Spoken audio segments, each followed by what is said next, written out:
Hablando de la generación 2000, he sido testigo presencial y de alguna manera parte del elemento convocante cuando,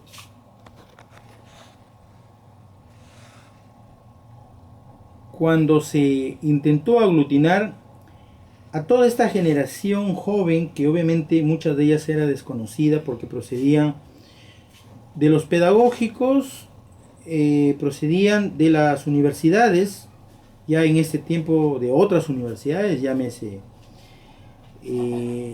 la UDC, llámese la Vallejo, llámese la CIPAN, llámese la USAT. Obviamente había más elementos, habían más medios que pudieran llamar, convocar y dar cuenta de la presencia de las inquietudes literarias de los jóvenes. Pero hay un gran problema. En literatura estamos hablando de un terreno que es eminentemente libre, que no acepta dogmas, que no acepta imposiciones de canon, que no acepta imposiciones, digamos, de patrones específicos, como por decir que se uniformice lo que toda la gente escribe. Creo que una de las cosas que tiene la literatura es que busca que los autores tengan libertad absoluta, tanto temática como para actuar, pensar y opinar. Y cuando se coacta esta, digamos, pretensión libérrima, prácticamente se colapsa. De alguna manera fui testigo de cómo el caso de la generación 2000, que se autodenominó Sociedad de la Guadaña, en una noche en la Casa de la Cultura, a mediados del año 2004, se reunieron alrededor de 27 jóvenes. De los 42 que voy a dar lectura, se reunieron 27.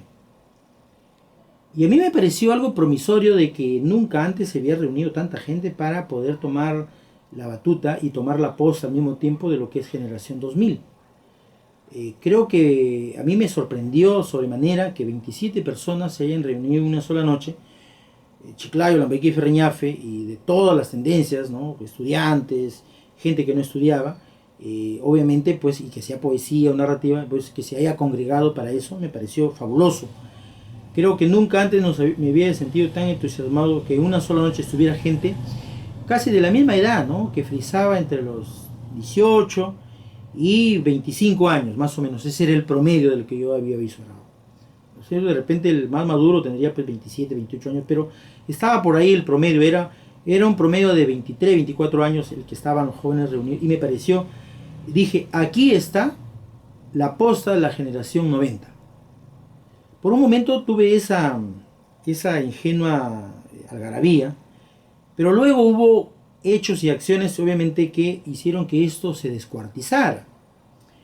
Si a la literatura yo le incorporo el elemento político o el elemento religioso, que es dogmático de por sí, o el elemento esotérico, cualquier cosa intrusa que ingrese a la literatura, es de hecho que la va a colapsar, la va a descuartizar. ¿Por qué? Porque la literatura no acepta el debate político, no acepta el dogma religioso, esotérico. Entonces yo creo que una de las cosas que rompió eso fue justamente porque se quiso imponer un estilo y un tema único y exclusivo de escribir. Y las personas, así vivamos en una misma casa y seamos hijos de una misma madre y de un mismo padre, no pensamos jamás igual.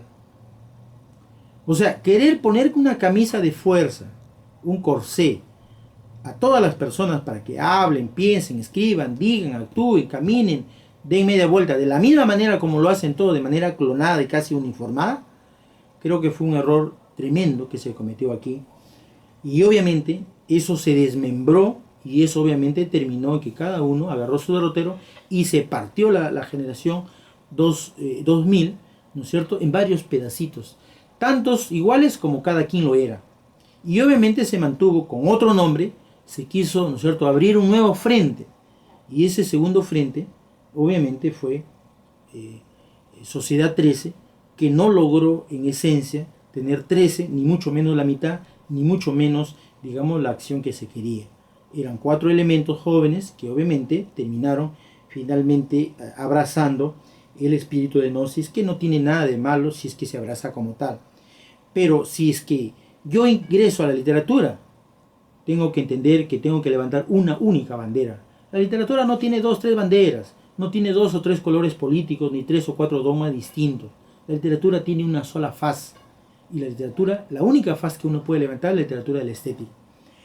Y creo que eso nos queda de lección para que de alguna manera se entienda que los grupos literarios no funcionan por imposiciones.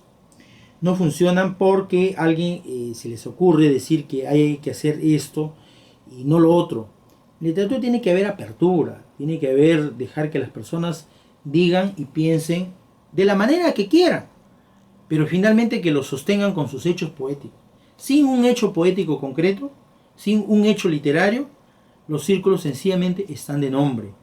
Y aquí no se trata de armar, yo puedo armar de repente 20 círculos de nombre, pero nunca de ellos funciona, nunca de ellos hace un recital poético, nunca de ellos edita un libro, una revista, o hacen una acción concreta que se llame hecho literario.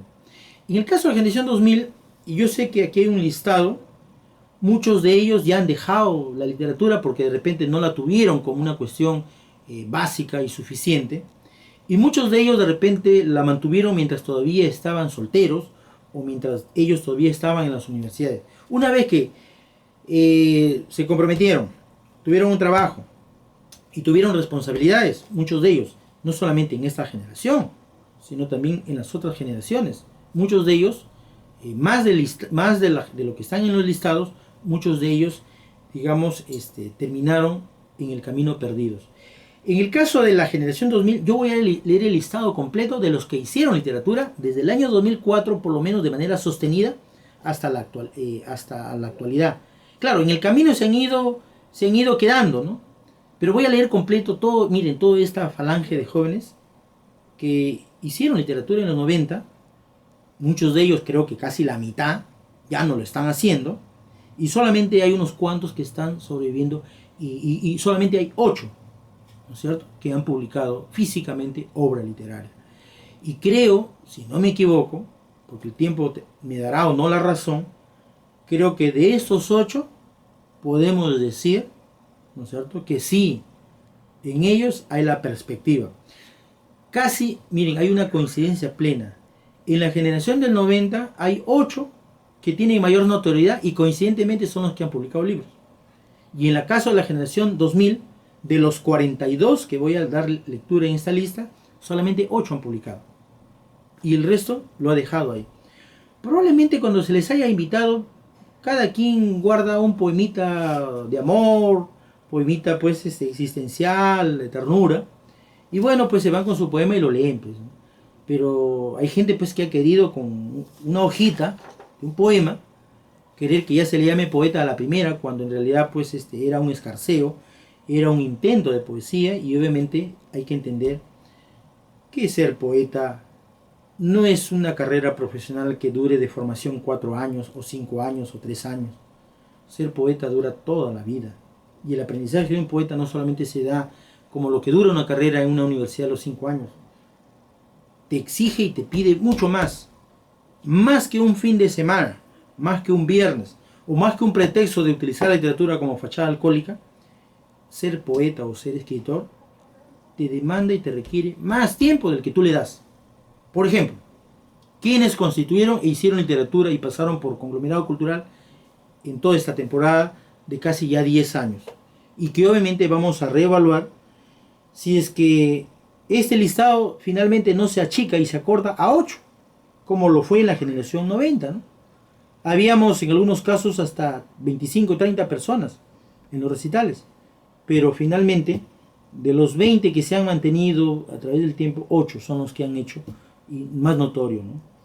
Marco Antonio Paredes, María Elena Flores Alvites, Antonio Castro Cruz, Teresa Menor Alarcón, Abraham Ibáñez Meléndez, Rocío Ríos Arroyo, Roxana Yasta Seclén, Gerardo Carrillo Burga, Brander González López, Marles Enrique Solano, Paul Muro Lozada, Fiorella Sánchez Lapoy, Alejandro Sullón, Carlos Muro Llovera, Arturo Bravo Flores, Antonio Castro Bermal, Luis Alberto Hurtado Ramírez, Manuel Bulgar Tamirano, Alex Miguel Castillo Ventura, César Boy Brenis, Edgar Ferreñán Yapapasca, Harold Glenn Castillo Peralta, Jordan Larrea Colchado, César Limo Mil, Nanesca Alarcón González, Carlos Abel Araujo Pita, Fernando Diaga González, Rolando Barrios Sandoval, César Alexandro Limo, Ronald Calle Córdoba, Matilde Granado Requejo, Enger Capuñé Fenco, César Hemiberto Gastelo Guevara, Miguel Otero Zapata, Julio Saavedra Anacleto, Dalila Cabrera Arteaga, Cromwell Pierre Castillo Cabrejos, Ernesto Facho, Luis Sánchez Agurto, Gilbert Delgado Fernández, Ángel Ramos Mejía y Rosa Kevia Liliana Estela Mendoza. Obviamente es una lista bastante amplia, probablemente haya más, pero si no se hacen conocidos a través de la lectura de su poesía en recitales, conversatorios, coloquios, encuentros, podría la lista tener 100. Pero si no hacen vida literaria, prácticamente son anónimos desconocidos. Yo sé que hay gente que escribe en su casa y lo tiene guardado bajo su colchón, su cuaderno, su cuadernillo, su libro. Pero si no lo socializan, si no lo comparten, es por demás que pretendan autodenominarse poetas, es por demás que intenten imponerse, ¿no es cierto?, frente a los lectores. Yo soy un lector más. Me he leído a todos ellos. Para poder dar una opinión crítica, me he leído a todos ellos. Aquí en mi biblioteca están gran parte de sus plaquetas, de sus libros, y me tomo la paciencia como investigador literario de leerlos a todos, a tirios y a troyanos, a los que me gustan y no me gustan, a los que me alegran y a los que me aburren. Tengo que leerlos por igual. Por lo menos creo que conozco tanto de la generación 90 y 2000 porque he sido actuante y actor no pasivo, sino activo. Y he estado en cada uno de los recitales y conversatorios y donde he leído sus poemas, sus cuentos. Me he soplado 256 semanas, noches literarias, donde me he tomado la paciencia de escucharlos, de leerlos y tener en la computadora todo el material que han leído en su momento. Por eso creo que deben hacer, probablemente ya pasaron 10 años, probablemente deban pasar 10 años más para que el listado que he leído y de los que realmente aman la literatura hagan más allá, ¿no es cierto?, que decir que hicieron en un momento. Porque en literatura no basta invocar el pasado. En literatura es necesario estar vigente en el presente, hacer vida literaria, hacer hechos literarios, porque es finalmente lo que cuenta. Creo que en Lambayeque, desde el punto de vista temático, a partir de la generación del 90 hay todo un proceso de deslambayecanización. Se han perdido todos los elementos, todos los códigos de identidad, todos los signos, todos los elementos que nos podían hacer entender de que se está escribiendo bajo el cielo de Lambayeque. Obviamente bajo esa concepción global de decir que el escritor es un ser holístico, global, mundial, que no tiene una patria fija y que de alguna manera pues representa a todas las razas, a todas las culturas. Pero también hay que entender que yo tengo otra percepción. Creo que a partir de la generación del 90 hay como todo un proceso no solamente de alienación, sino todo hay un proceso quizá de sentir que Lambayeque no es un territorio suficientemente inspirable como para poder escribir de él, sobre él y para él. Y hay mucha gente que ha escrito literatura que está fuera del contexto, digamos, terrígeno lambayecano, y que no tiene nada que ver con lo que es lambayecano. Y mucho menos, ¿no?, por hacer esta imitación, digamos, casi de cliché de otros autores, como que hemos perdido como autores una identidad propia.